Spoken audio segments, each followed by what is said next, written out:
Bonjour à tous.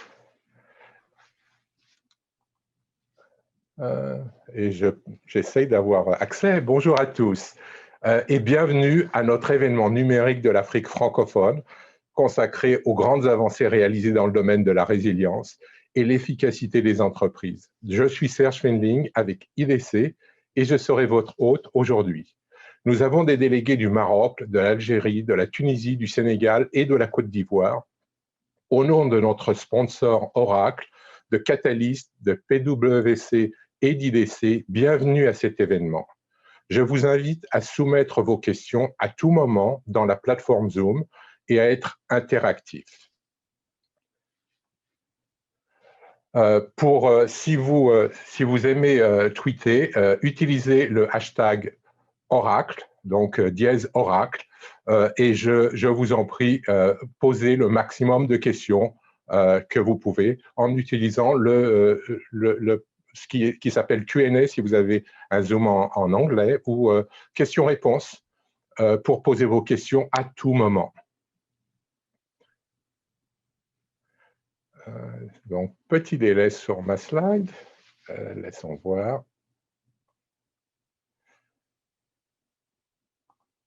Voilà. Donc, bien sûr, j'ai appuyé trop vite sur le bouton. Les leaders de l'entreprise, en commençant par les directeurs financiers, les leaders des métiers et de la technologie, doivent répondre à un environnement désastreux qui est le résultat de la pandémie. Des querelles politiques, de la volatilité de l'économie et des problèmes de l'environnement. Ils font face aux défis les plus difficiles de leur carrière. Ces dirigeants vont se séparer en deux camps. Ceux qui vont essayer de rebâtir le passé et ceux qui vont essayer de tourner la page vers un futur entièrement nouveau. Nous savons déjà que la bonne approche est la seconde, car le monde que nous avons connu il y a seulement 1 an et demi a disparu à jamais. Le monde de l'après-crise n'est pas un retour à la vie normale, mais la découverte d'une nouvelle réalité, ou normalité, qui est encore bien mal définie. Pour faciliter la navigation dans ce nouveau monde, IDC a créé le modèle de retour à la croissance et de reprise, illustré par cette slide. L'axe du bas représente la situation économique et l'axe du haut représente les différentes étapes que les entreprises vont devoir traverser pour atteindre l'après-crise. Le contexte économique est le même pour tous. En revanche, certaines entreprises vont progresser plus vite sur le chemin de la reprise. J'aimerais prendre un instant pour parler un peu plus de résilience ici.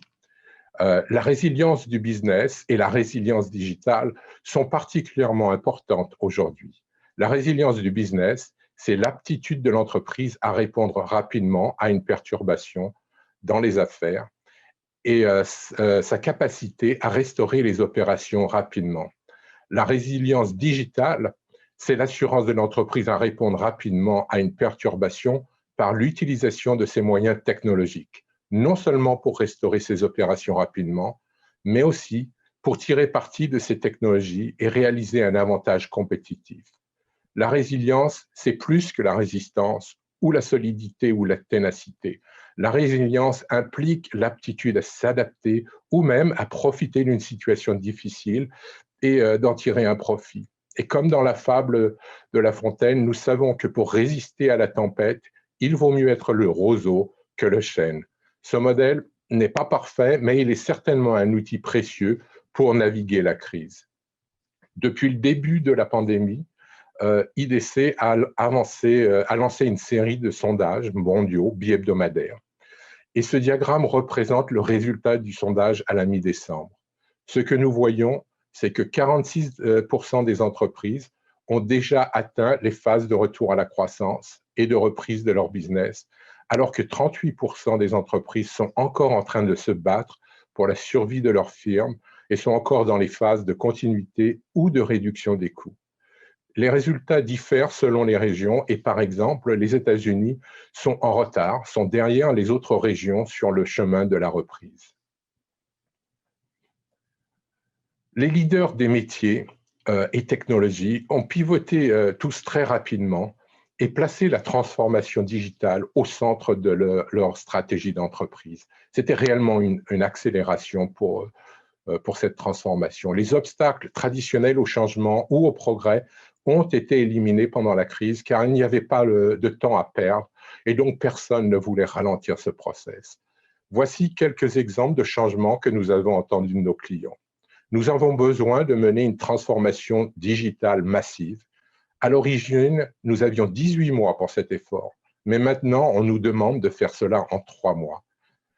Ou encore ce deuxième exemple au milieu, nous recherchons une connaissance approfondie de notre business pour bâtir des solutions originales et uniques dans les 2 prochaines années. Ou encore cette troisième remarque d'un de nos clients. Notre réponse aux nouveaux besoins clients, c'est d'abord de développer des capacités numériques. Je voudrais ajouter une dernière citation qui n'est pas sur la slide. Nous vivons sous la contrainte et la pression du temps, et la quantité d'innovation qui émerge de cet environnement est vraiment excitante. Nous apprenons à augmenter l'échelle de nos systèmes et comment croître rapidement. Cette situation résume vraiment cette période qui est à la fois vraiment fertile et en même temps réellement stressante pour tous. Donc, plus que jamais, la priorité pour les entreprises est centrée sur le client, son expérience et la valeur ajoutée de la numérisation sur des produits et sur les services. C'est réellement l'adaptation à des besoins qui changent sans arrêt. La seconde priorité que l'on trouve, c'est d'assurer la résilience du modèle opératoire et des concepts de vente pour assurer la viabilité du business sur le long terme.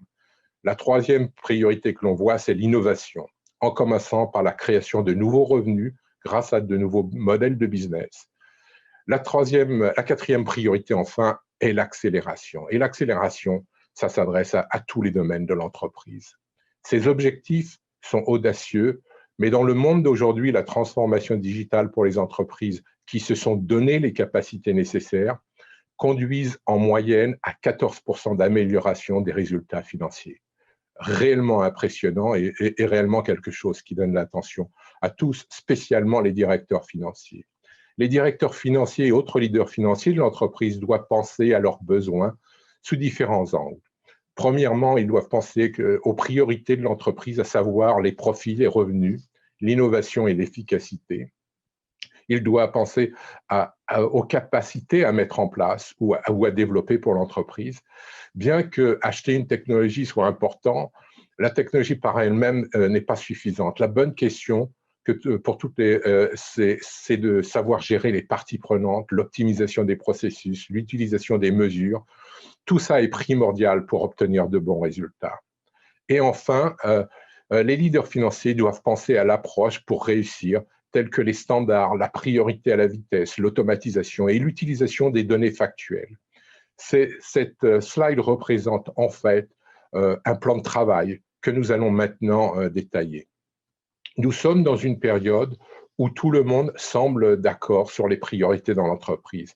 Mais quand on y regarde de plus près, nous pouvons voir que des différences subsistent et sont importantes à connaître. IDC a récemment conduit une enquête mondiale pour comprendre les priorités des différents intervenants. Cette slide montre la comparaison entre les DSI et les métiers et fonctions. Ces différences que nous voyons sont avant tout des différences de rôle. Pour aider à la croissance des revenus, IT ne va pas aller essayer de vendre plus de choses, quoi que ça arrive maintenant. IT va vraiment essayer d'innover ou d'accroître l'efficacité des opérations. Le directeur financier doit être conscient de ces différences et en position d'aider l'équipe dirigeante à partager une vision commune, des objectifs complémentaires et une stratégie unifiée. Ce que ce graphique nous montre, c'est l'importance de la visibilité sur les opérations, de connaître les informations et surtout sur la rapidité d'obtention de ces informations. Aujourd'hui, l'information en temps réel devient la norme absolue. L'axe de ce graphique représente le niveau de maturité des entreprises dans leur transformation digitale. Ce que l'on voit, c'est que les premières phases de la transformation sont dédiées à développer la maturité de l'entreprise par elle-même, pour elle-même, alors que les phases suivantes visent à rendre l'entreprise plus efficace avec le monde extérieur et les écosystèmes. La corrélation entre la maturité digitale de l'entreprise et sa visibilité sur ses opérations est très clairement établie sur ce graphique. Un petit problème. Ah, ça y est, je parie que je vais avancer 2 slides en même temps. Non. Donc, quand on étudie la fonction finance, nous trouvons un parcours réellement très similaire et on s'aperçoit que la fonction finance doit d'abord couvrir l'entreprise elle-même et ensuite elle s'étend à des partenaires financiers et plus tard elle s'étend à tous les partenaires extérieurs et aussi aux écosystèmes. Voici le graphique qui détaille la même chose, mais au niveau des 3 régions du monde, entre IMIA, l'Asie en gris foncé et les États-Unis. Ici, les États-Unis ont de l'avance et des solutions pratiques testées peuvent sans doute aider les autres régions du monde. Pendant la crise, nous avons vu beaucoup d'entreprises changer leur plan d'investissement pour la technologie. Certains projets ont été gardés, mais beaucoup d'autres projets, notamment ceux avec des résultats dans un distant futur, ont été suspendus ou même annulés. 21% des projets ont été adaptés à des besoins plus pressants et 21% de nouveaux projets ont été créés en moyenne. Ce que nous voyons à droite dans la partie verte, sont relatifs à ces nouveaux projets, d'abord pour adresser la crise, ensuite pour l'adaptation et finalement pour accélérer le business. Et comme je vous le disais auparavant, toutes les entreprises passent dans ces phases plus particulières. Ici, nous voyons les technologies qui sont les plus importantes pour la fonction finance. Le planning financier et le management des performances restent de première importance. La seconde priorité, nous voyons que c'est l'utilisation de l'intelligence artificielle et des analytiques avancées. La partie en vert à droite détaille le domaine où l'intelligence artificielle est le plus utilisée et est présentée ici par ordre décroissant. Enfin, j'aimerais attirer votre attention sur certaines barrières que vous allez rencontrer, notamment en matière d'automatisation. Nous savons que l'automatisation produit de nombreux bénéfices, comme les réductions de coûts, la vitesse ou la résilience. Cependant, cette automatisation est particulièrement efficace lorsqu'elle est implantée à 100%, pas partiellement. Et nous voyons que le problème majeur, c'est que les entreprises ont déjà réalisé de nombreuses automatisations, mais en isolation. L'intégration est vraiment le plus grand défi. Et la mise en place de mesures de performance, de métriques, peut aider réellement considérablement. En conclusion, je vous invite à faire de l'automatisation une priorité et à établir un parcours qui est agréé, supporté par toutes les parties prenantes. Aligner les vues de tous, les fonctions et les métiers pour une transformation coordonnée de l'entreprise, accélérer l'utilisation du cloud pour réellement obtenir de la flexibilité et être plus agile, et investissez particulièrement dans les données qui sont au cœur de tous les systèmes et une importante clé du succès. Merci de votre attention. J'aimerais maintenant inviter Makboulé Scala-Cancelli à nous parler des grandes avancées réalisées dans le domaine de la résilience et l'efficacité des entreprises. Makboulé est directrice du développement et de la stratégie ERPM à Oracle pour l'Afrique du Nord, la Grèce, la Roumanie, la Turquie, l'Égypte et le Moyen-Orient. Makboulé, c'est à toi. Merci. Merci Serge, bienvenue à tous.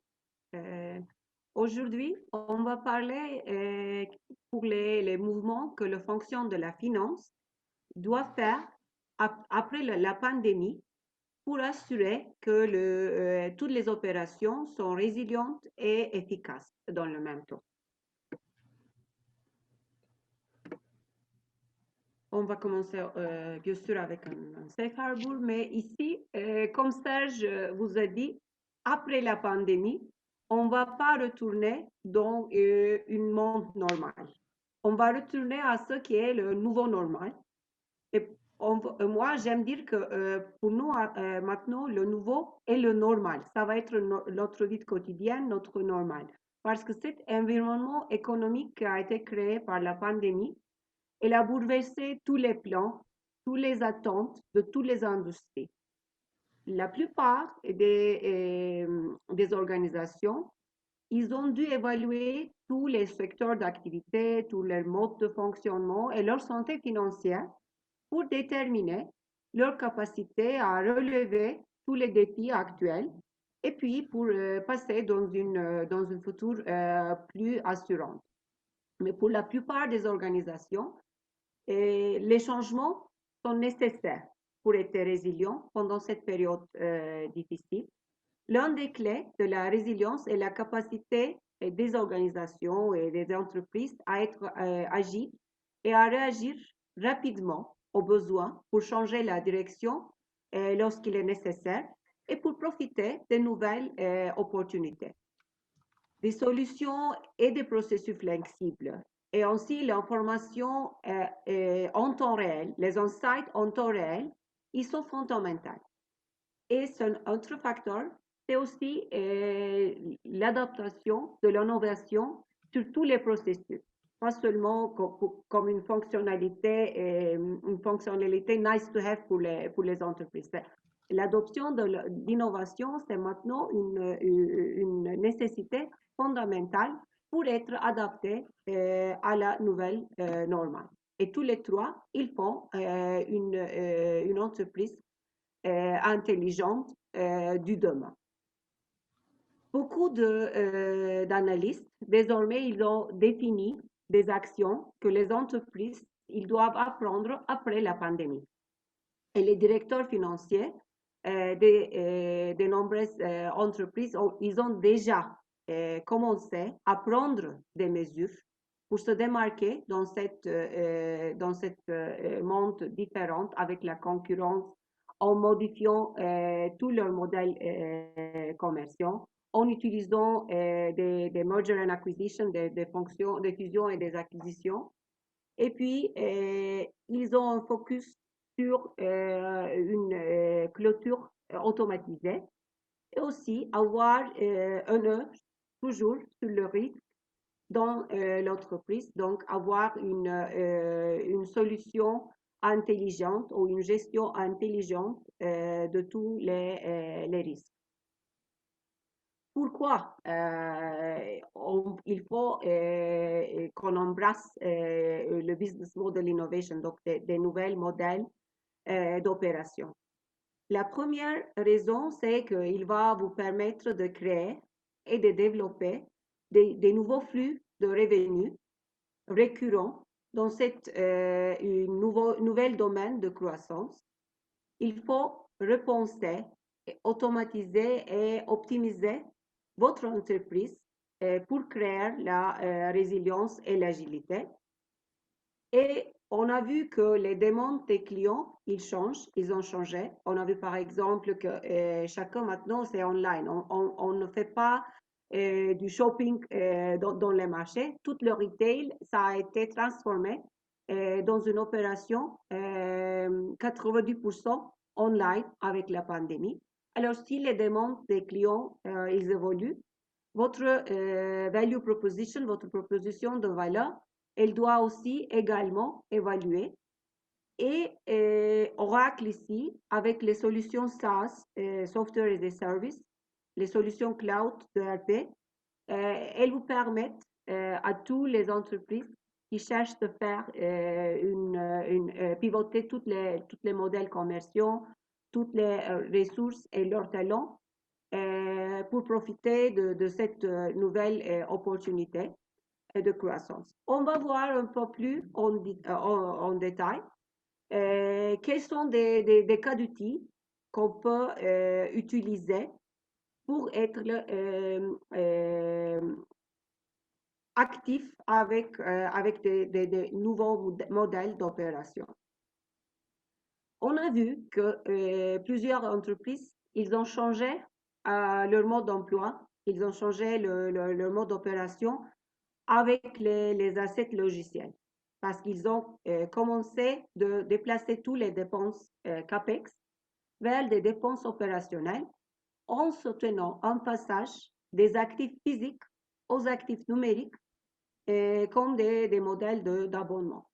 Et ça vous permet d'une meilleure optimisation de votre investissement et une meilleure utilisation de votre argent, de vos dépenses. On a parlé de changement de modèle d'opération. On a besoin d'avoir de nouveaux produits sur le marché. Alors, il faut lancer de nouveaux projets. Et on a aussi besoin d'autres outils pour la gestion des projets qui sont des outils modernes. Et il nous permet de suivre le développement de tous les produits, de tous nos services, de respecter le budget des projets, etc. Donc, cette meilleure gestion des projets est essentielle pour suivre le rythme avec la concurrence. C'est pas seulement les investissements de la partie numérique de IT qui ont changé les modèles d'opération OPEX, mais peut-être nos opérations aussi, ils ont changé. On va voir que, par exemple, beaucoup d'entreprises, ils ne vendent pas les produits, ils vendent un service avec une subscription et ils donnent les produits à l'utilisation des clients. Alors, vous avez un nouveau type de votre revenu, ce qu'on appelle les revenus récurrents annuels, le RAC, et vous avez besoin aussi des outils pour mieux représenter ces revenus dans votre rapport financier. Et on a aujourd'hui beaucoup de régulations qui arrivent pour cette nouvelle mode d'opération et de reconnaissance des revenus.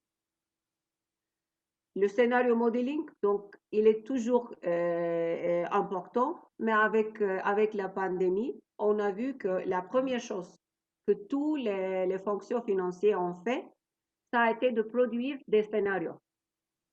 Les worst case, les best case et les scénarios moyens de cette pandémie. Certaines compagnies, ils les ont fait avec des outils comme l'Excel ou des opérations manuelles. Mais ce qu'on a vu, les compagnies qui utilisent les nouvelles solutions, comme par exemple les solutions Oracle de EPM, ils ont des outils modernes qui vous aident à faire une modélisation de ces scénarios, mieux analyser votre coût, la rentabilité de votre entreprise, de tous les filiales, d'y aller sur tous les détails et tout ça. Et j'ai parlé aussi de risk management. Donc, une différence que Oracle et les solutions cloud Oracle ils ont avec d'autres vendeurs dans le marché, et que nos solutions de risk management, ils sont nativement intégrés avec les solutions ERP. Donc, vous avez la possibilité d'établir une discipline totale sur l'utilisation de toutes les applications dans l'entreprise et de mieux gérer tous vos risques. Si on va parler de merger and acquisition, maintenant la création du valeur avec cette merger and acquisition.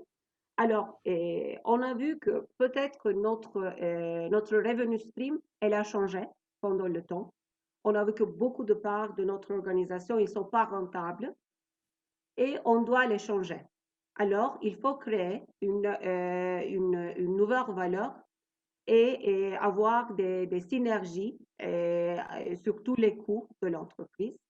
Nous avons besoin d'avoir la possibilité d'y aller vers les nouveaux marchés, lancer des produits, des nouveaux services et dans le même temps renforcer notre ressource ou les transférer dans des autres activités qui sont plus rentables.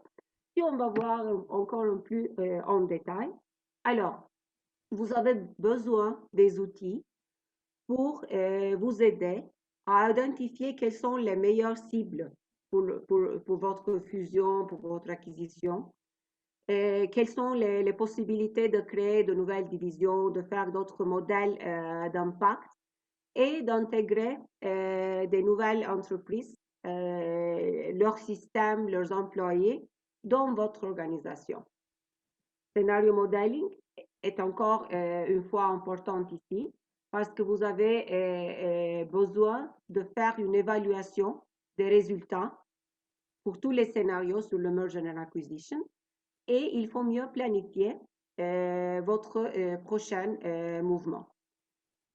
On a besoin de gestir toutes les données dans l'entreprise pour mieux connecter notre structure de données des applications et ici encore une fois les solutions Oracle avec une modèle de données qui est intégré dans toute l'entreprise, il vous donne beaucoup d'avantages. Et si on fait si on doit intégrer des nouvelles entreprises dans notre structure, alors on a besoin de faire une intégration vite des systèmes ERP qui sont utilisés dans ces filiales. Il faut qu'on fait une consolidation de tous les systèmes sur la même plateforme de comptabilité, sur la même plateforme des rapports financiers. Donc, il faut avoir en temps très vite une source unique de toute l'information. Et la clôture automatique, pourquoi est-il important? Alors, je vais commencer avec un exemple, l'exemple d'Oracle. Nous sommes l'unique entreprise dans le Standard & Poor's 500 qui annonce les résultats financiers dans 10 jours.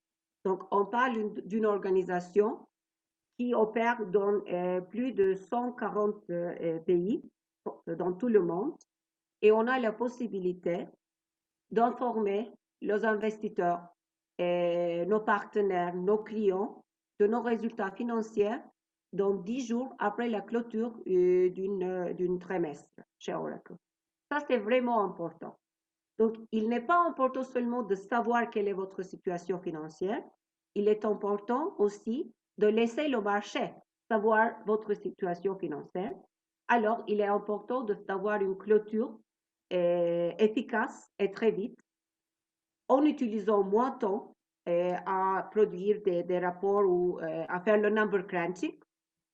On utilise cette clôture automatique aussi pour mieux utiliser nos ressources financières et pas seulement informer le marché de votre situation, mais aussi d'avoir un tableau courante de votre situation. Donc, si vous devez changer quelque chose, vous avez la possibilité de le faire plus vite. Ça, c'est vraiment important. Alors, on a besoin des solutions avancées, analytiques, pour une meilleure compréhension de votre entreprise.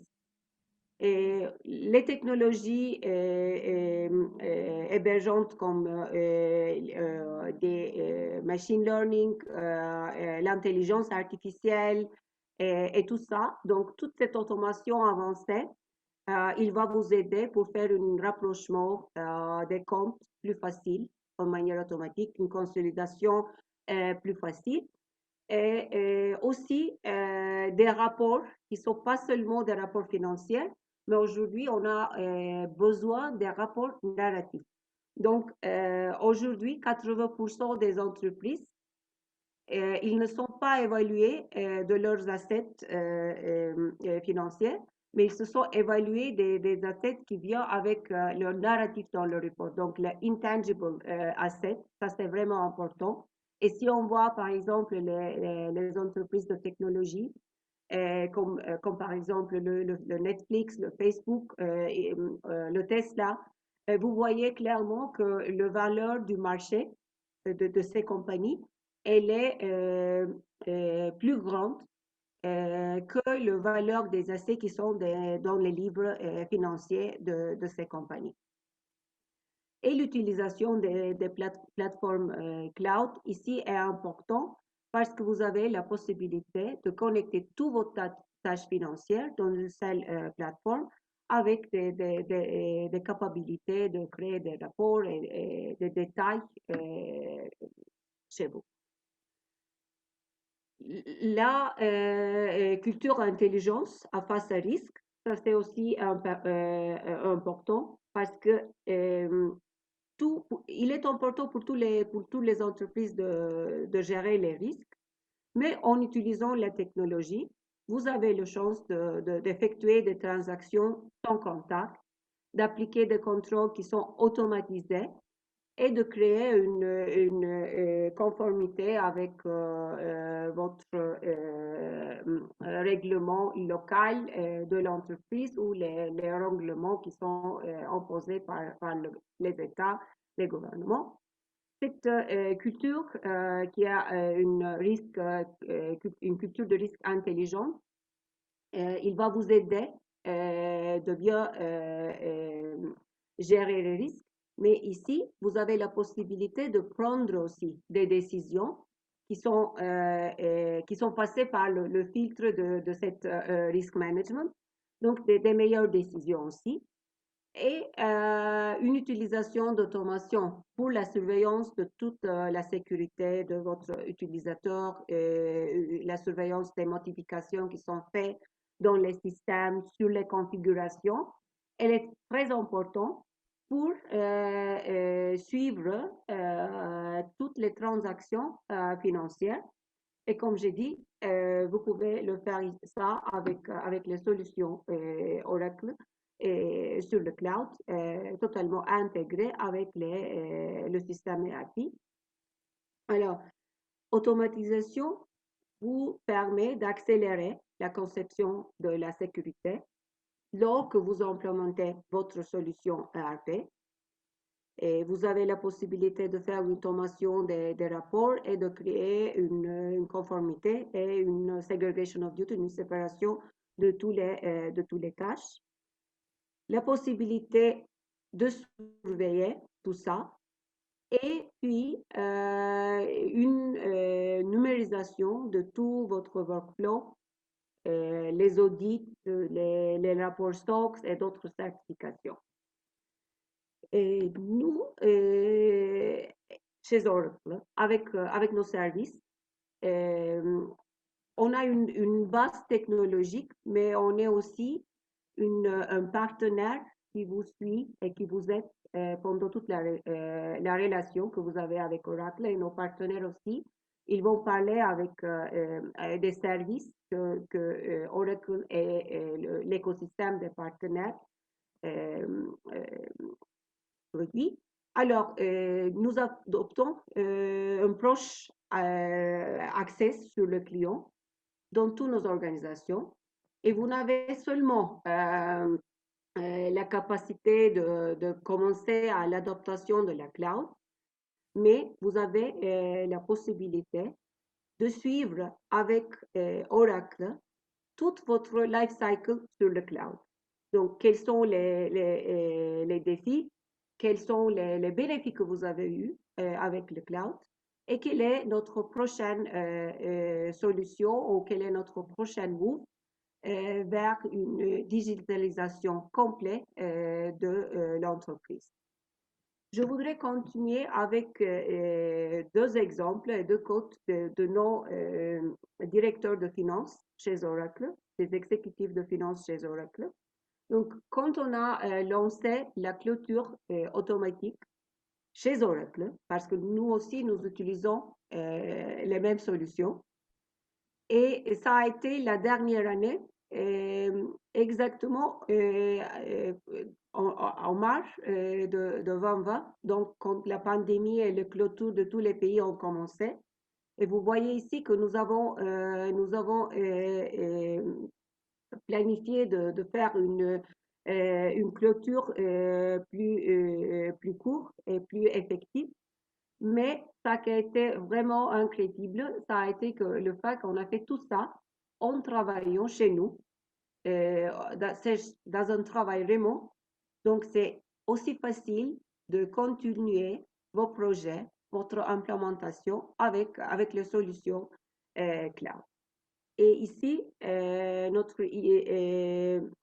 président exécutif de finances, elle nous dit qu'il est le temps maintenant de commencer, de voir cette crise comme une opportunité pour y aller avec des solutions innovatives et établir une culture innovative et résiliente dans toute l'entreprise, comme cette communauté de plus de 7000 clients qui sont déjà live, qui sont déjà des utilisateurs des différentes solutions Oracle, des solutions qui sont des clients qui sont de différentes industries, de différentes tailles et pendant tout le monde. Et pour conclure, en sélectionnant Oracle, vous ne sélectionnez pas seulement un fournisseur de technologie, mais vous gagnez un partenaire d'innovation qui s'engage à votre succès. Et c'est ça que les clients, ils apprécient dans notre partenariat. Ça, c'est vraiment important parce qu'avoir un fournisseur de technologie qui est capable de vous fournir un flux constant d'innovation et la vitesse la plus rapide, et ça vous va permettre à intégrer la résilience, mais aussi la flexibilité fondamentale pour tout votre système et votre processus en vous tenant toujours courant au dernier cycle d'innovation et avoir des résultats commerciaux qui sont vraiment immédiats. C'est ça ce que je voudrais partager avec vous aujourd'hui. Merci de votre temps et à vous, Serge. Makboulé, merci, merci beaucoup d'une présentation réellement très intéressante.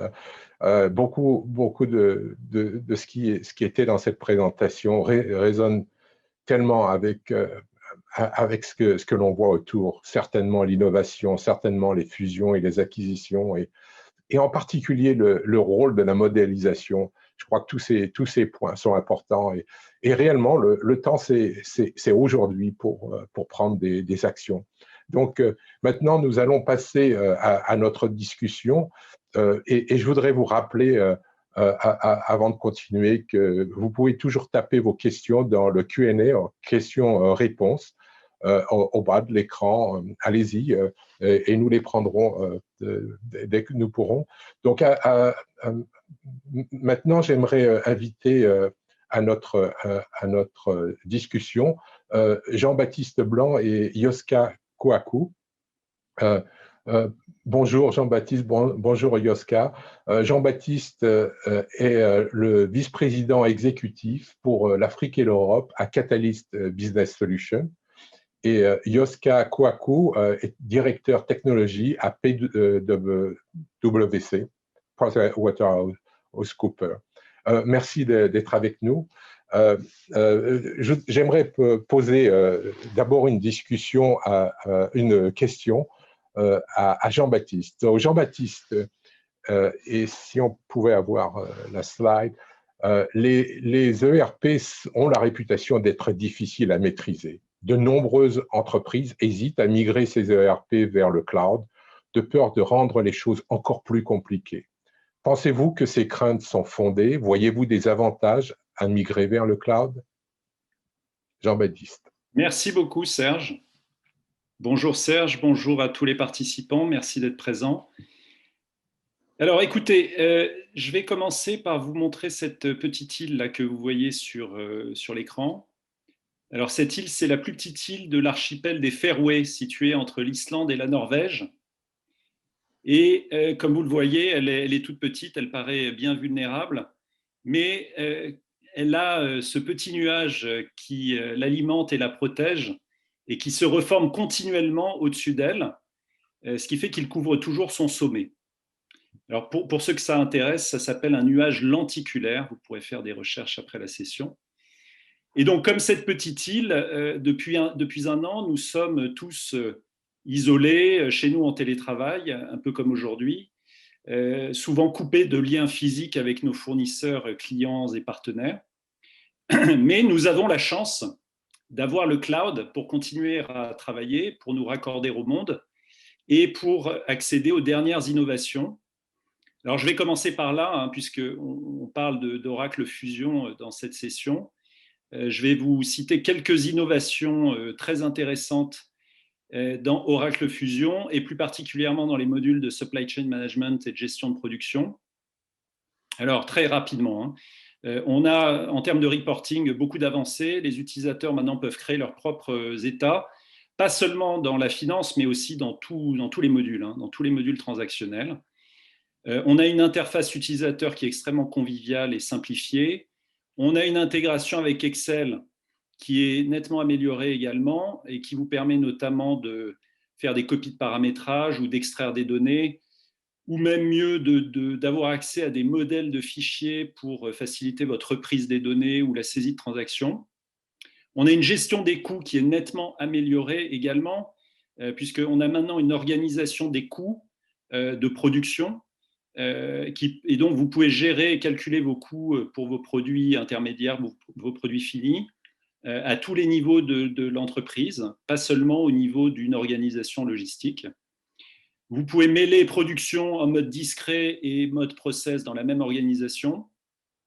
Et bien sûr, vous avez accès à toutes les dernières innovations en termes d'intelligence artificielle, machine learning, IoT. Ça fait déjà quelques années qu'Oracle propose des modules IoT pour, par exemple, la gestion de flotte de véhicules, pour la supervision de vos équipements stratégiques, par exemple, dans le secteur oil and gas, le téléjaugeage de cuves d'hydrocarbures. Voilà. Donc, dans le contexte de la pandémie dans lequel on est, et peut-être dans le futur, d'autres crises se présenteront inévitablement, eh bien, les bénéfices du cloud sont décuplés, donc le cloud devient incontournable.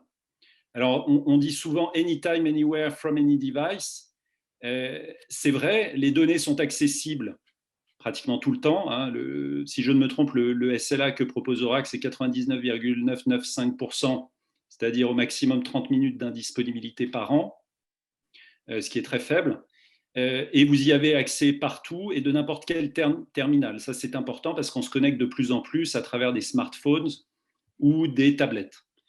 Alors, vous allez bien sûr pouvoir réduire vos coûts, vous transférer une bonne partie du CAPEX en OPEX et surtout, vous gagnez en visibilité sur vos coûts.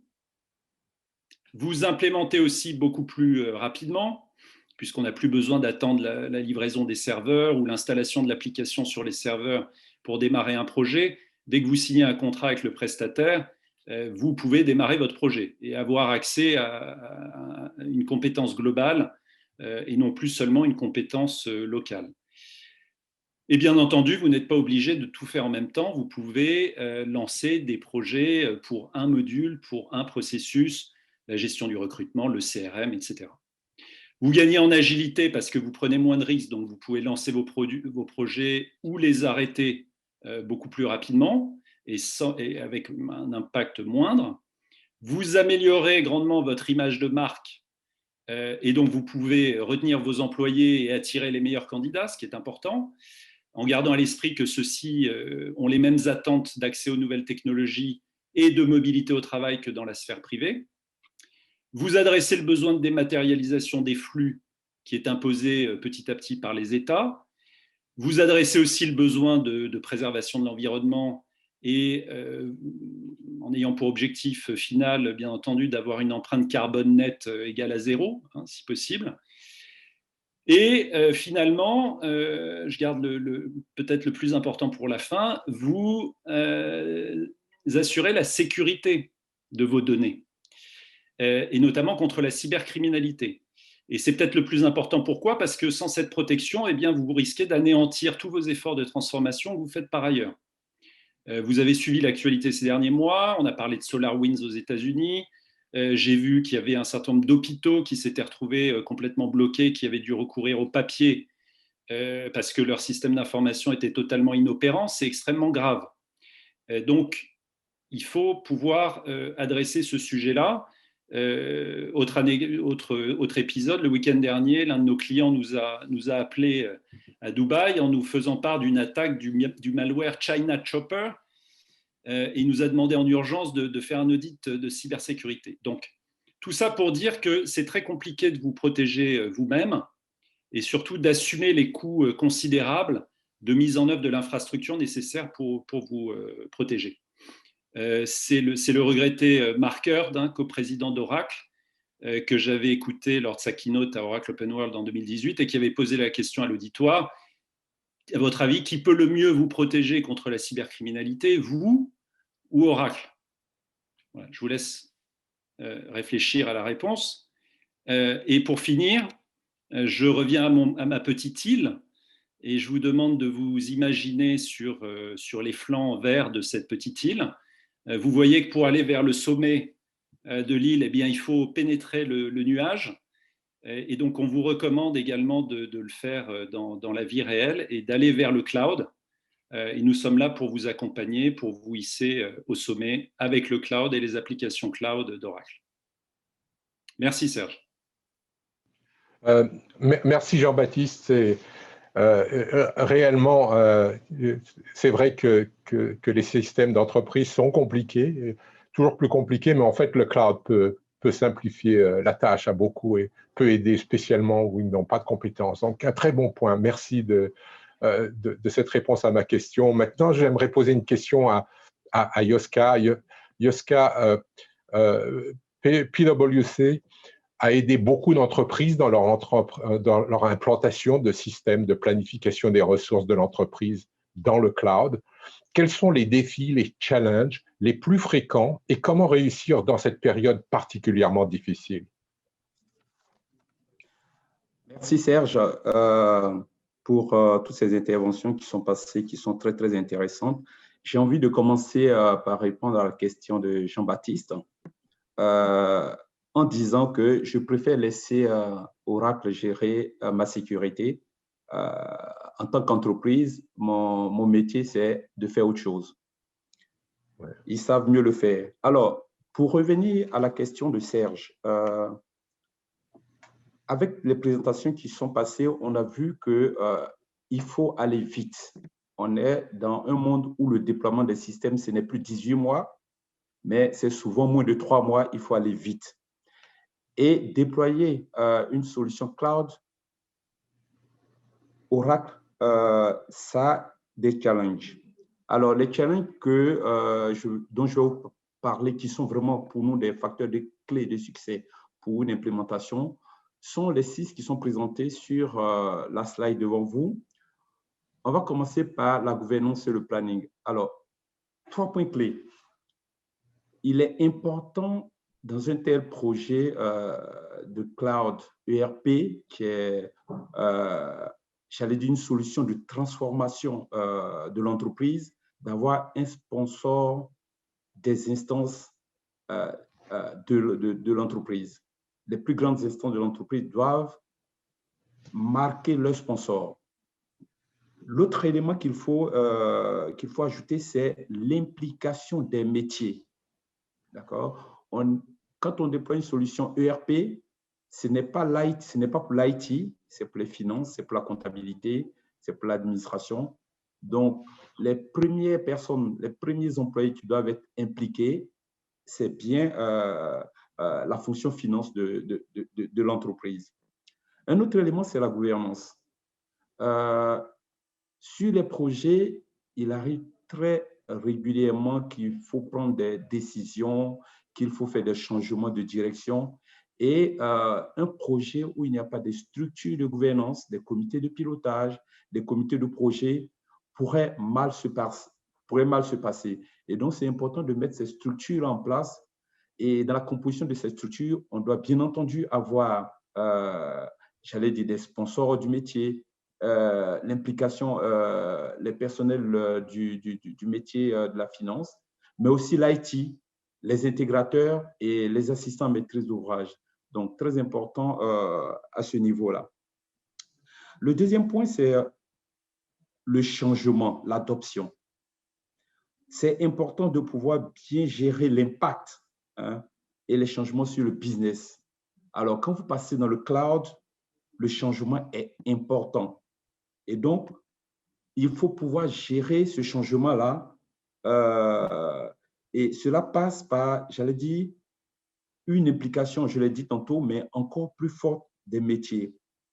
On est effectivement en train d'utiliser des outils techniques, mais pour transformer un métier. Et donc là, il faut vraiment le buy-in des différents métiers. Les solutions cloud, comme vous le savez, c'est des solutions software as a service, d'accord? C'est des solutions SaaS et ça veut dire qu'il n'y a pas de customisation. C'est des solutions qui embarquent déjà des bonnes procédures, les meilleures pratiques et donc l'entreprise doit se transformer pour épouser ces nouveaux process qui sont embarqués dans ces solutions. Et là, ça demande vraiment un changement de mindset des employés de l'entreprise et vous avez besoin pour cela de vous faire accompagner. Le testing. On pense souvent que parce que c'est des solutions éprouvées qui sont dans le cloud, il faut réduire les périodes de test. C'est une erreur. Les tests doivent être rigoureux et aller de bout en bout. D'accord? Il y a tellement de nouvelles technologies, de nouvelles choses qu'il faut vraiment s'assurer avant d'aller en production. Il faut regarder les interfaces, il faut regarder les reporting. Tiens, on parlait de clôture comptable. Il faut, dans vos scénarios de test, vraiment envisager tous les cas métiers, tous les scénarios possibles et les tester de bout en bout. Marc Boulet a parlé de chiffres de Oracle qui étaient publiés très rapidement, mais c'est après avoir bien testé des process en place que cela a été rodé et aujourd'hui, ça va très rapidement. Donc, les tests, à la partie des tests, n'est pas à négliger. Sécurité et contrôle. Encore Jean-Baptiste qui posait la question. Si c'est Oracle ou vous qui pouviez assurer votre sécurité.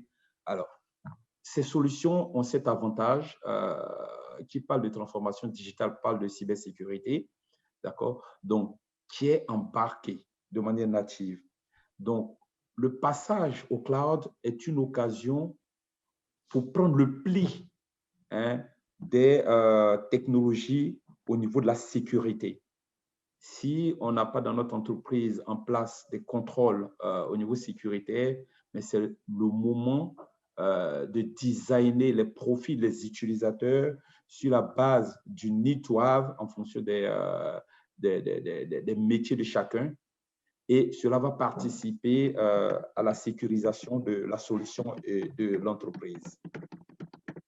Le reporting des data, point très important également. Alors, la migration des données, c'est un aspect qui est très important. Certaines entreprises pensent pouvoir bypasser cette étape, mais c'est très risqué parce que vous allez quitter de votre modèle de données existant à un nouveau modèle. D'accord? Donc, il y a une stratégie claire de conversion des données à établir pour épouser les nouveaux process qui sont dans votre ERP. Le reporting. Si vous faites un reporting qui n'est pas customisé pour les utilisateurs, cela va manquer de pertinence pour le métier. D'accord? C'est important de dessiner, de designer des tableaux de bord qui sont adaptés au métier. Le dernier point, et non le moindre, peut-être le plus difficile, c'est l'intégration. C'est vraiment, j'allais dire, typiquement différent d'un déploiement de solutions on-premise parce que la solution est dans le cloud. Nous ne possédons pas, quand je dis nous, je parle de l'entreprise, nous ne possédons pas l'infrastructure, mais le besoin est impérieux que cette nouvelle solution soit interfacée avec les solutions métiers qui sont en général on-premise. Et donc, le challenge est énorme à ce niveau. Voilà, Serge, les quelques 6 points qui, de notre point de vue à PwC, doivent être maîtrisés dans le cadre de déploiement d'une solution Oracle Cloud ERP. Merci. Yoska, merci beaucoup de cette réponse réellement complète à ma question et réellement ça souligne à quel point réussir une implantation avec une période qui présente autant de défis à tous, c'est quelque chose où on a besoin de toute l'aide qu'on peut trouver. Donc, nous allons maintenant passer à notre discussion ouverte et j'aimerais commencer par vous poser une question à tous. D'abord, est-ce que vous voulez réagir sur ce qui a été dit précédemment? Est-ce que vous voulez commenter ou ajouter quelque chose sur ce que les autres intervenants ont dit durant cette discussion? Et je vais commencer par Makboulé. Merci Serge. Je remercie nos partenaires. Ils ont fait des présentations vraiment très importantes avec toutes les détails et toutes les insights sur tout le processus. Ce que je voudrais ajouter, c'est en lien avec une des questions qui a été posée. Donc, on a eu une demande, une question sur quels sont les éléments, les arguments à présenter à un directeur général pour la convaincre de lancer un projet d'ERP vers le cloud.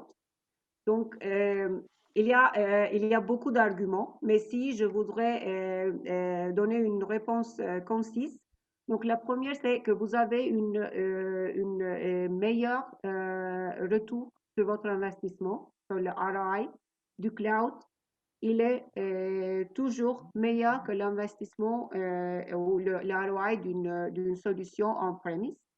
Donc, nous, chez Oracle, et c'est aussi en lien avec une autre question, nous vous aidons à produire une business case avec tous les éléments financiers, les autres aspects bénéficiaires de cloud et produire cette business case à présenter à votre management pour les convaincre à lancer cette solution, ce projet avec ERP en cloud. D'autres, il y a une différence fondamentale entre les solutions cloud avec les solutions existantes ou les solutions traditionnelles on-prem. Ce qui est important de savoir est qu'avec les solutions cloud, vous n'avez pas besoin de faire des réimplémentations chaque 3 années, 5 années. Vous êtes toujours aux dernières versions, aux courantes versions du logiciel et vous avez la possibilité d'accommoder des nouvelles fonctionnalités avec le changement de votre mode d'opération, avec d'autres changements dans votre industrie. Parce que cette solution, c'est la même solution qui est utilisée par tous les clients d'Oracle. Donc, si nous, dans le monde des applications traditionnelles, nous faisons, par exemple, avec nos partenaires, quelque chose qui est vraiment important pour une certaine industrie, dans un client, dans un pays, les autres clients, ils n'ont pas information sur cette développement ou cette customisation qui a été faite sur l'application.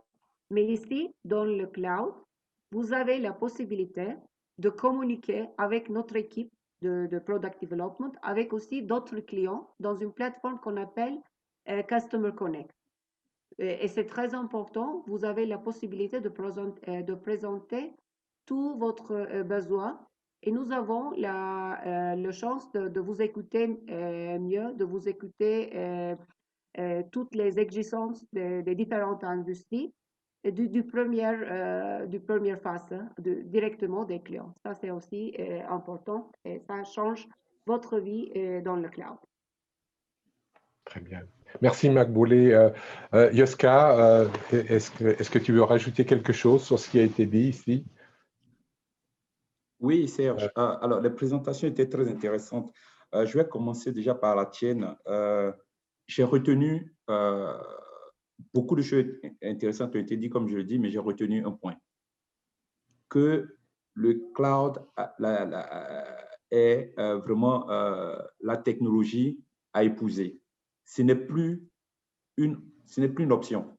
On n'a plus, enfin, il y a plus de choix. Quand on parle de résilience, je me demande comment cela est possible sans le cloud.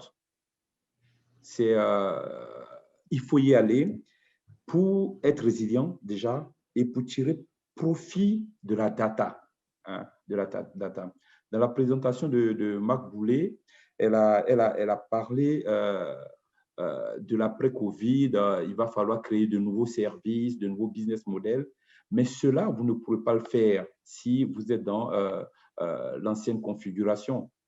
Il faut que vous soyez dans le cloud avec toutes les technologies qui sont embarquées dans le cloud pour tirer profit de la data, hein, pour mieux connaître vos clients et pour designer de nouveaux services qui leur seront utiles, qui leur plairaient. D'accord? Alors, pour la présentation de Jean-Baptiste, effectivement, il a souligné des fonctionnalités très intéressantes d'Oracle, notamment dans la supply chain. Aujourd'hui, si vous allez dans le secteur industriel, tout ce qui est maintenance des usines, des pièces détachées, de fonctionnement de l'entreprise, on ne peut plus se permettre de faire la maintenance de ces équipements en ayant, j'allais dire, un planning sur papier. Hein. On est obligé de se faire aider par la technologie et les solutions IoT d'Oracle nous aident en cela, en anticipant, par exemple, sur la durée de vie d'une pièce et à partir de l'intelligence artificielle, en nous informant qu'il faut, par exemple, changer telle pièce, etc., etc. Donc, vraiment, les outils Oracle sont là pour nous faciliter la tâche dans cette transformation digitale. Et merci encore, Jean-Baptiste, pour ton image avec le nuage, parce que c'est notre monde aujourd'hui. Hein. On est de plus en plus isolé. Et si on veut rester connecté, ben, il nous faut le cloud, tout simplement. Voilà un peu les commentaires que je voulais faire sur la présentation. J'avoue que pour moi, c'est encore plus personnel cette image parce que je suis près de San Francisco et pour ceux qui connaissent San Francisco, on a toujours la tête dans les nuages. Donc, c'est vraiment. Jean-Baptiste, tu voulais ajouter quelque chose? Non, j'ai répondu à quelques questions en parallèle. Oui. Pour être très concret, il y a plusieurs questions qui sont liées à la démarche, à la méthode, comment faire, comment aller de l'avant, etc. Donc, ce que je voudrais dire de manière très pragmatique, c'est que ce que je vous recommande, c'est d'obtenir le plus d'informations possible sur les solutions. Pour cela, Oracle est disponible et les partenaires comme PwC, Catalyst sont disponibles pour vous faire des présentations, pour vous donner de la visibilité sur le potentiel de ces solutions, notamment Fusion. Et vous dire aussi qu'un certain nombre de clients ont déjà fait le pas, hein, sont déjà allés vers les solutions Oracle Fusion Cloud, bien entendu, pas seulement dans le secteur privé, mais aussi dans le secteur public, notamment avec nous en Afrique. Hein, on a quelques clients qui utilisent déjà les solutions de gestion des ressources humaines, la gestion des talents, la gestion du recrutement sur le cloud, la gestion de l'élaboration budgétaire, de la planification également avec PBCS, la gestion financière même également, la gestion du CRM, etc.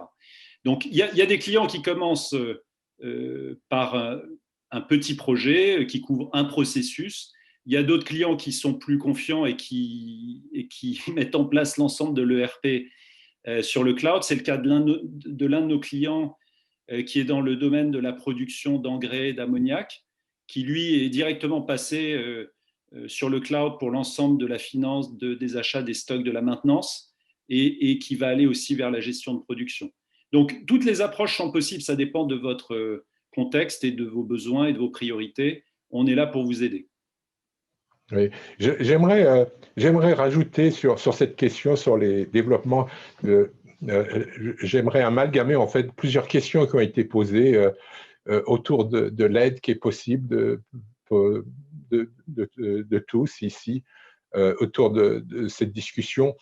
En particulier, est-ce que vous avez des outils qui permettent d'assesser, de faire un bilan de la situation d'une entreprise et de savoir à quel point une entreprise est préparée pour faire cette migration vers le cloud, ou quelles sont les manières desquelles vous pouvez aider les gens à commencer dans cette migration. Et peut-être on va commencer par Makbouly pour cette question.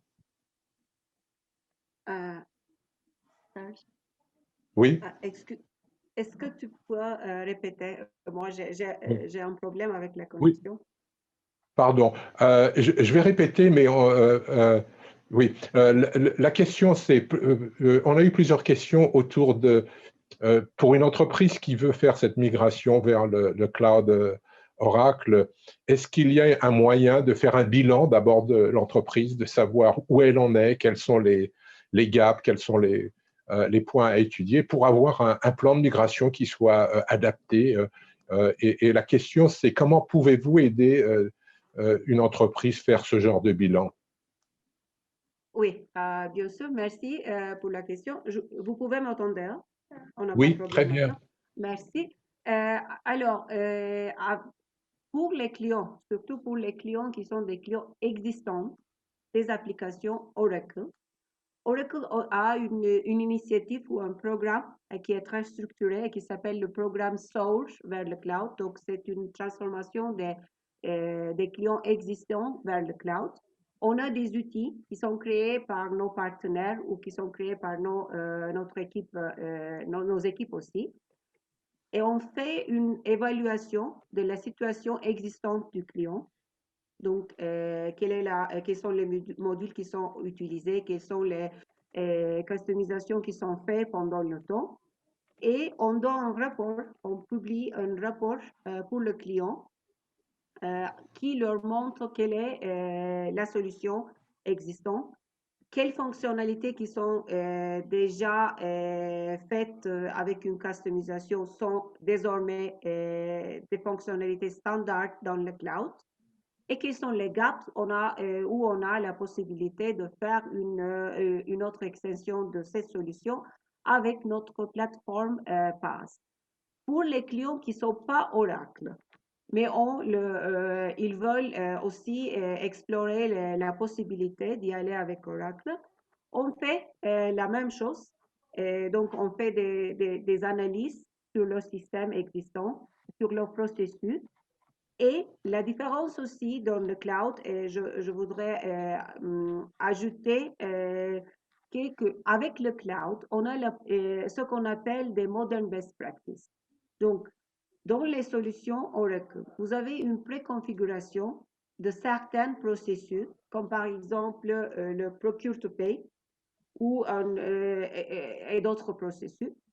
Et vous avez la possibilité de voir quelle est la solution concrète préconfigurée dans le cloud et de faire une analyse avec les équipes de Solution Engineering Oracle, avec les équipes de prévente Oracle qui vont vous aider d'identifier quels sont les gaps entre votre situation ou votre processus avec les processus standards qui sont dans le cloud. Et nous sommes ici pour vous aider. Tous nos clients qui veulent explorer la possibilité d'y aller avec un projet ERP Cloud avec Oracle, ils sont veuillez de contacter des représentants Oracle local pour faire cette analyse en détail. Très bien, très bien. Donc, beaucoup d'aide. Yoska, est-ce que tu as d'autres choses qui peuvent aider sur cette question? Oui, oui, Serge. Alors, on a à PwC plusieurs accompagnements possibles pour évaluer le niveau de maturité d'une entreprise pour savoir si elle est prête pour embrasser une transformation digitale et à quel rythme, parce que ce n'est pas la même chose pour tout le monde. Et on est en Afrique. On n'a pas forcément, en tout cas en Afrique subsaharienne, on n'a pas forcément le niveau de transformation qu'on peut trouver sur les marchés matures, en Europe, etc. etc. Donc, on peut faire une analyse de l'existant qui va couvrir toutes les fonctions de l'entreprise, hein, parce que c'est une transformation digitale, ça touche vraiment toutes les fonctions de l'entreprise, y compris les ressources humaines. D'accord? Et dessiner une cible, en ressortir les gaps et donner une feuille de route pour y aller. Mais de manière très concrète, sur certains projets, parce que la question aussi revient, l'histoire du coût et tout ça, on est capable d'aller, en plus du ROI dont Palma voulait, on est capable d'aller ressortir à partir des états financiers du client, qu'est-ce que la transformation va lui faire gagner et voir sur combien de temps cela va lui rapporter. Un exemple. Si vous déployez un ERP avec de la robotisation, d'accord, où tout est automatisé, même pour saisir des écritures comptables, ce n'est plus des employés, mais des robots qui passent les écritures directement à partir de factures scannées, d'accord, toutes choses que permet l'ERP Oracle. Alors, vous gagnez des ETP, donc équivalent temps plein, en termes de ressources humaines.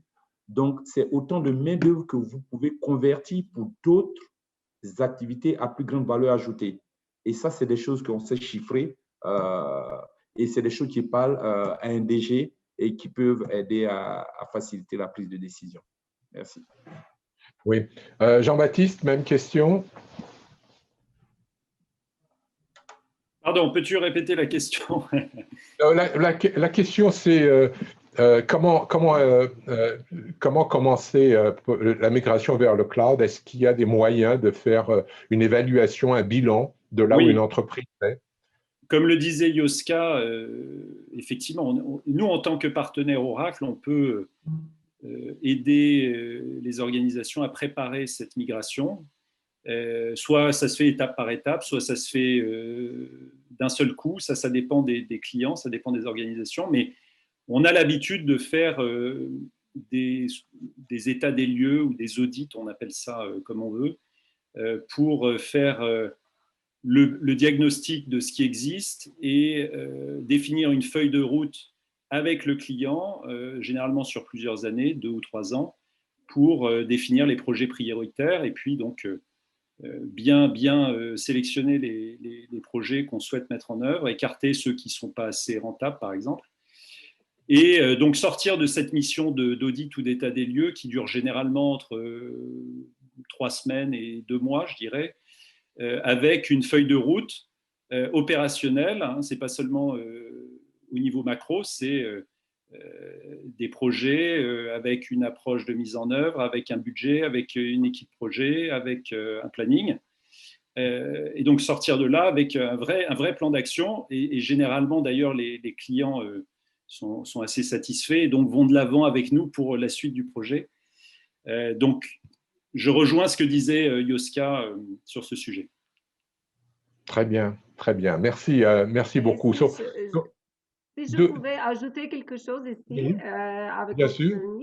donc, ce que Jean-Baptiste a dit, vous avez la possibilité de commencer pas à pas.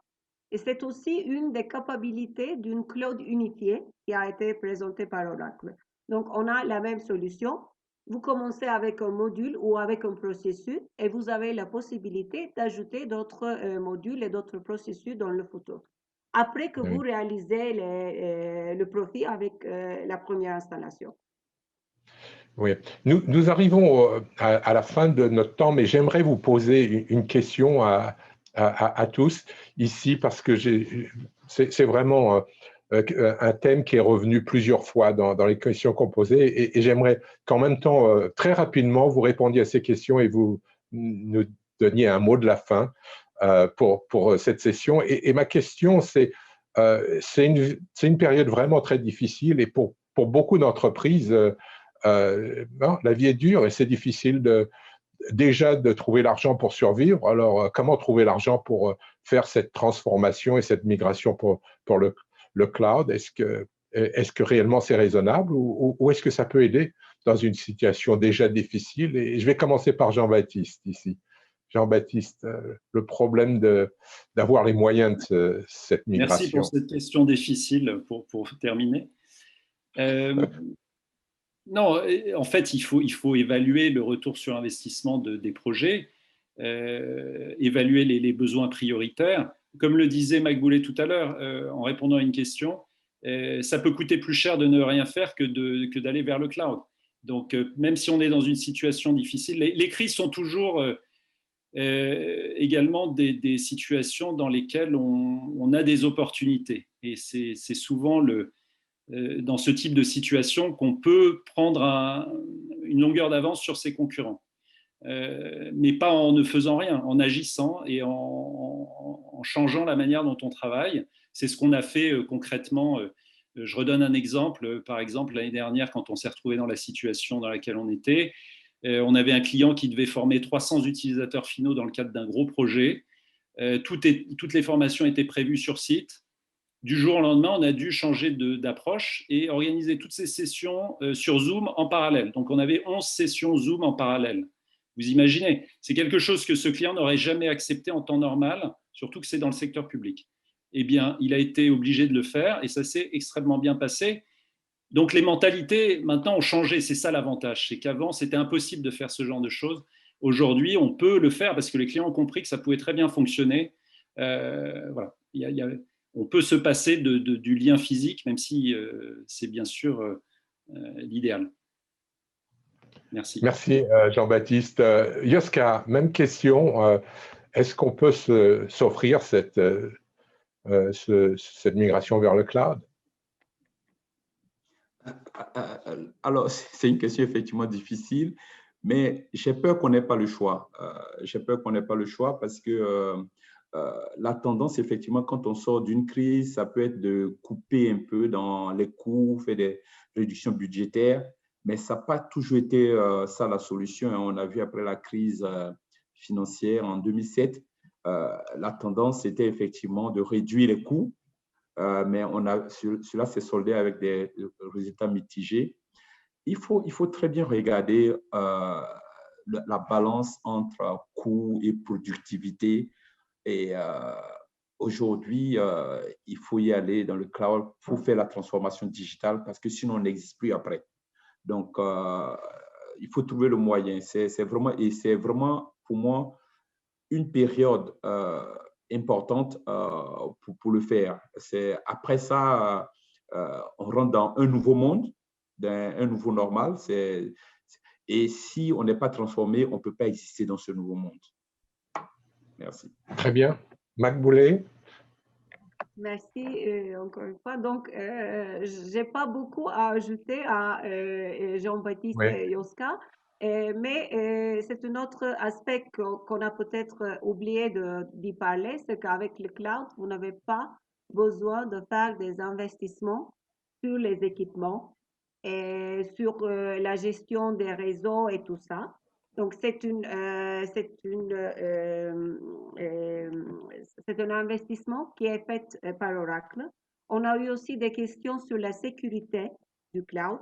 Donc, la fonction sécurité, comme Jean-Baptiste a aussi présenté, c'est déjà fait par Oracle. Donc, on a beaucoup de coûts des applications traditionnelles qui sont désormais transformées ou passées vers Oracle. Donc, ça, c'est aussi, c'est vraiment très important. Et c'est une autre chose, un profit des solutions cloud est que on change le rôle du CIO et des équipes internes d'informatique. Parce que maintenant, il ne faut pas des rapports ou des customisations. On dit que j'aime dire deux choses. Donc, pour le CIO, il va devenir un business partner. Donc, il va devenir un business partner qui analyse les données existantes, les données qui sont déjà dans l'entreprise et produit des idées, pas des rapports, mais des idées pour aider les équipes métiers. Et pour les fonctions finances, le CFO, le directeur financier, il doit sortir de son bureau, c'est ça la terminologie qu'on utilise chez Oracle, sortir de votre bureau et y aller dans le shop floor. Donc, il y a beaucoup d'informations qui est déjà disponible à CFO, mais qui n'est pas consommée par les équipes métiers. Il faut faire cette information consommable à les équipes métiers. Un exemple, par exemple, un excess cash, une liquidité dans l'équipe de finance, ça ne veut dire rien pour les équipes des achats. Mais si vous passez ce message et cette information à les équipes des achats, ils peuvent l'utiliser, cette liquidité financière, pour pour faire une meilleure offerte à un fournisseur et avoir un meilleur prix, avoir une delivery plus vite, plus rapide et mitiguer, mieux gérer les risques d'un projet parce que ce fournisseur, ça peut être indispensable pour votre projet. Et voilà, vous avez une chaîne d'informations qui permet de meilleurs résultats dans toute l'entreprise. Oui. Merci de cette réponse. Et j'aimerais ajouter, un peu comme food for thought, comme quelque chose auquel penser. Le cloud, ça, en règle générale, c'est flexible et ça vous permet de monter à l'échelle quand vous avez plus de business et de réduire le volume quand vous avez moins de business. Donc, quand vous réfléchissez, si vous aviez eu cette solution, si vous étiez déjà dans le cloud avant que Covid commence, est-ce que vous auriez été en meilleure position et est-ce que vous auriez pu en fait passer cette crise de façon beaucoup plus facile, spécialement pour les coûts ou non? Et dans presque tous les cas, vous pouvez réaliser que la vie aurait été beaucoup plus facile si vous étiez déjà dans une solution résiliente et flexible. Et aujourd'hui, la question qu'il faut se poser est, est-ce que vous voulez faire face au même challenge demain quand on va retrouver le business qui va redevenir à un volume beaucoup plus important et très rapidement. Donc, c'est ça la question à garder en tête. Sur ce point, j'aimerais remercier tout le monde. Merci à tous d'avoir participé à cet événement. Merci à nos participants, Makboulé, Yoska et Jean-Baptiste. Et merci à Oracle et aussi à PwC et à Catalyst Business Solutions pour avoir permis d'avoir cet événement qui était vraiment très intéressant. Au revoir et bonne fin de journée et bon week-end à tous. Merci. Merci. Au revoir. Au revoir.